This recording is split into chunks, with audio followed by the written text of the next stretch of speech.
तो चलिए दोस्तों, वीडियो शुरू करने से पहले देख लेते हैं आज का क्वेश्चन कि आज का क्वेश्चन क्या है, जिसका जवाब आपको कमेंट बॉक्स में देना पड़ता है। तो यहाँ पे आज का क्वेश्चन है, लोहे में जंग लगना कौन सी अभिक्रिया है। तो आपको ऑप्शन मिला है रासायनिक अभिक्रिया, भौतिक अभिक्रिया, दोनों इनमें से कोई नहीं। तो आप जल्दी से कमेंट कर सकते हैं इसका जवाब क्या होगा। तो चलिए शुरू करते हैं। तो चलिए दोस्तों, वीडियो को शुरू करते हैं। तो यहाँ पे आप देख पा रहे हैं VVI objective for board exam यानी साइंस से हम 10 और यानी इस वीडियो में 11 ऐसे प्रश्न देखेंगे जो आपके एग्जाम के लिए बहुत ही ज़्यादा इम्पोर्टेंट है। तो इस वीडियो को शुरू से अंत तक जरूर देखिएगा ताकि सभी प्रश्न को आप आसानी तरीके से समझ पाएँ और सीख पाएँ।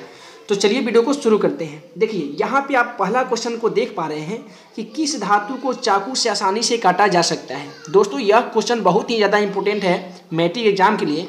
तो मैं इसका आंसर बता दूं, आपको ऑप्शन से चलना है। तो पहला ऑप्शन दिया गया है सोडियम, ठीक है, यानी Na उसका संकेत होता है। फिर दिया गया पोटेशियम, फिर दिया गया इनमें से दोनों, और जो चौथा ऑप्शन है इनमें से कोई नहीं दिया गया। तो देखिए ये आपको ऑप्शन में कभी भी एग्जाम में एक ही दिया जाएगा, कोई पोटेशियम रहेगा तो सोडियम नहीं रहेगा, और सोडियम रहेगा तो पोटेशियम नहीं रहेगा। लेकिन मैं जब इस क्वेश्चन को गेस कर रहा था तो हमको ऐसा लगा कि जैसे मान लेते हैं कि अगर हम सोडियम ऑप्शन में लेते हैं और पोटेशियम नहीं लेते हैं, और अगर ऑप्शन में एग्जाम में अगर दे देता है पोटेशियम और सोडियम नहीं देता है, तो आपको ऐसा लगेगा कि आंसर क्या होगा। तो इसीलिए मैंने दोनों ही ऑप्शन को लिया है। चूंकि ये दोनों ऑप्शन सही है, यानी सोडियम और पोटेशियम को चाकू से काटा जा सकता है। तो यानी इसीलिए आपका जो ऑप्शन सी है दोनों यही सही हो जाएगा, आपका सही आंसर। तो आई होप क्वेश्चन को आप समझ पा रहे होंगे। फिर दिया गया है क्वेश्चन नंबर 2, क्या सभी अयस्क खनिज होते हैं। तो आपको ऑप्शन है हाँ, नहीं, इनमें से दोनों और कोई नहीं।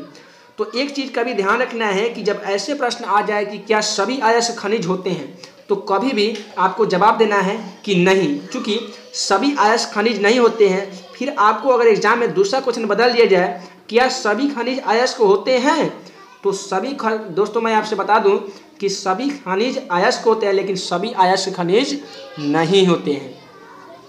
तो आई होप आप क्वेश्चन को एक क्वेश्चन के माध्यम से 2-3 क्वेश्चन मैं आपको समझाने की कोशिश कर रहा हूं।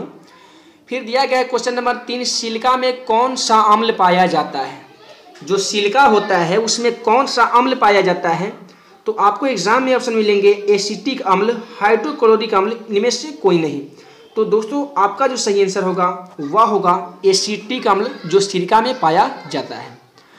फिर आपको बहुत ही ज़्यादा इंपॉर्टेंट क्वेश्चन है ये, अम्ल, क्षार और भस्म, यानी जो आपका चैप्टर है उसी से लिया गया है। जो दिया गया है उदासीन जल का पीएच मान कितना होता है। तो मैं आपसे बता दूं कि जो उदासीन जल होता है, ठीक है, तो उदासीन जब आपको पीएच स्केल का आविष्कार सोरेंस महोदय ने किया था। आपको इस तरीके से भी ऑप्शन मिलेगा कि पीएच स्केल का आविष्कार किसने किया था, तो आपको ऑप्शन चुनना है सोरेंस महोदय। तो उन्होंने जो पीएच स्केल का आविष्कार किया था तो उस पर 1 से लेकर 14 तक अंक अंकित है, ठीक है। तो 1 से लेकर 7 तक का जितने भी अंक रहते हैं वो अम्लीय कहलाते हैं, और जो 7 के बराबर रहते हैं यानी 7 रहते हैं वो क्षारीय कहलाते हैं, और जो 7 से 14 के बीच में रहते हैं, जो 7 से अधिक रहते हैं यानी 7 से 14 के बीच, उसको क्षारीय कहते हैं, और जो केवल 7 के बराबर रहेगा उससे उदासीन कहते हैं, ठीक है। तो उदासीन जल का पीएच मान क्या होगा, तो यानी ऑप्शन से देखिए 7 से कम, चूंकि अम्लीय होता है, ये हमारा ऑप्शन गलती है। 7 के बराबर सही है और 7 से अधिक क्षारीय हो जाएगा, यानी हमारा जो क्वेश्चन का आंसर होगा वह हो जाएगा 7 के बराबर, यानी 7। फिर अगला क्वेश्चन यानी क्वेश्चन नंबर 5 को देखें। जो दिया गया है कि दही में कौन सा अम्ल पाया जाता है। तो ये क्वेश्चन हालांकि 8 क्लास का है, आप 8 क्लास में भी पढ़े होंगे कि दही में कौन सा अम्ल पाया जाता है। तो ऑप्शन मिला है एसिटिक अम्ल, उसके बाद में है ऑप्शन बी लैक्टिक अम्ल, दोनों इनमें से कोई नहीं।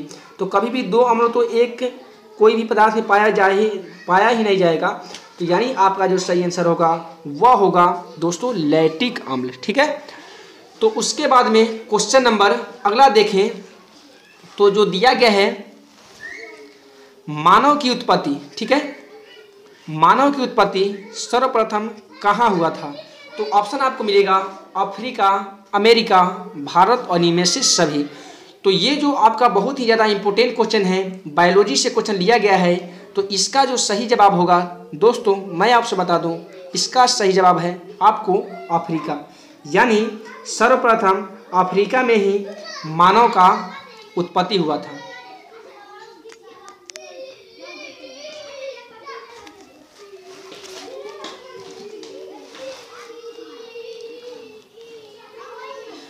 फिर अगला क्वेश्चन को देखें जो दिया गया है क्वेश्चन नंबर 7, सेक्स क्रोमोसोम की खोज किसने किया था। तो सेक्स क्रोमोसोम की खोज किसने किया था, तो आपको ऑप्शन मिलेगा मार्गन, डार्विन, न्यूलैंडस महोदय और इनमें से कोई नहीं। तो आपको जो आंसर होगा वह होगा दोस्तों ऑप्शन ए, यानी आपको ये मार्गन महोदय थे, इन्होंने ही सेक्स क्रोमोसोम का खोज किया था।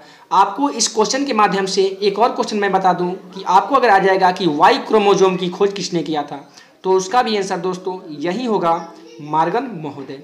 ठीक है, तो उसके बाद में अगला और 8 नंबर क्वेश्चन को देखते हैं, हेमोग्लोबिन कहाँ स्थित रहता है। ठीक है, तो हेमोग्लोबिन कहाँ स्थित रहता है, तो ये बहुत ही ज़्यादा सिंपल क्वेश्चन है।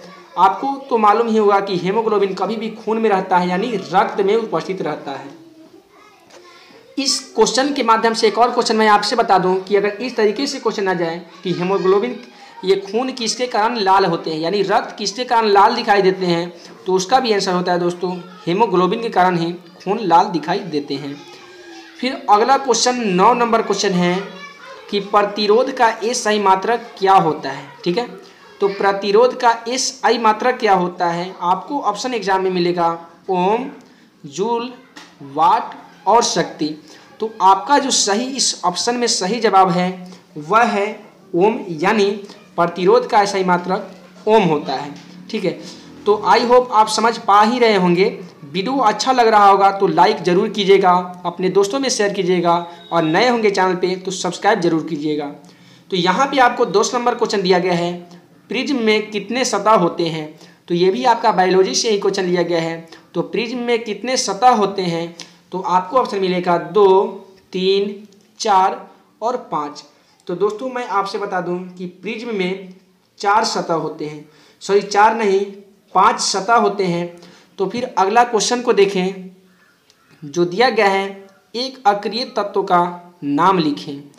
तो ये दोस्तों आपको हीलियम, रेडियम, जिडान, क्रिप्टॉन, ये जितने भी तत्व होते हैं यही सब अक्रिय तत्व कहलाते हैं। तो ऑप्शन के हिसाब से आपको बनाना है कि एक अक्रिय तत्व कौन सा है। तो इस ऑप्शन में हम देखें तो ये जो हीलियम दिया गया है लास्ट ऑप्शन, ये फर्स्ट ऑप्शन हीलियम, तो यही होता है दोस्तों अक्रिय गैस। ठीक है, तो यही थी इस वीडियो के 11 बहुत ही ज़्यादा मोस्ट VVI प्रश्न जो आपके एग्जाम के लिए बहुत ही ज़्यादा इम्पोर्टेंट है। तो दोस्तों मैं आशा करता हूँ कि आपको यह सभी प्रश्न समझ में आ गया होगा, आप वीडियो के माध्यम से याद कर चुके होंगे। तो दोस्तों अगर अच्छा लगा होगा वीडियो तो लाइक ज़रूर कीजिएगा, अपने दोस्तों में शेयर कीजिएगा। आपको अगला कौन सा विषय का और कौन सा चैप्टर का वीडियो चाहिए कमेंट बॉक्स में ज़रूर लिखिएगा, क्योंकि मैं आपके सभी कमेंट को पढ़ता हूं और आपके कमेंट के ही माध्यम से मैं अगला वीडियो बनाता हूं। तो हमें बहुत ही खुशी मिलती है कि जो हर एक वीडियो से पहले हमारा एक क्वेश्चन मिलता है जिसमें आपको जवाब देना पड़ता है उसका कमेंट बॉक्स में। तो 2-4 ऐसे विद्यार्थी हैं जैसे आशु गुप्ता हैं, उसके बाद में आरिफ इस तरह से हैं, रवि रंजन है, यानी बहुत ऐसे विद्यार्थी हैं जो हमारे वीडियो पे सभी का सही जवाब कमेंट करते हैं। तो उनका सभी का नाम कम्युनिटी टैब पे डाल दिया जाता है। तो अगर आप भी चाहते हैं कि आपका नाम कम्युनिटी टैब और वीडियो के माध्यम से सभी के पास पहुंचे, तो वीडियो को लाइक, शेयर और चैनल को सब्सक्राइब जरूर कीजिएगा। और जो पहले क्वेश्चन दिया गया है उसका जवाब आप कमेंट में जरूर लिखिएगा ताकि आपका नाम सबसे ऊपर आ जाए। तो चलिए दोस्तों हम मिलते हैं एक नए टॉपिक में, नए वीडियो और नए VVI प्रश्न के साथ। तब तक के लिए धन्यवाद।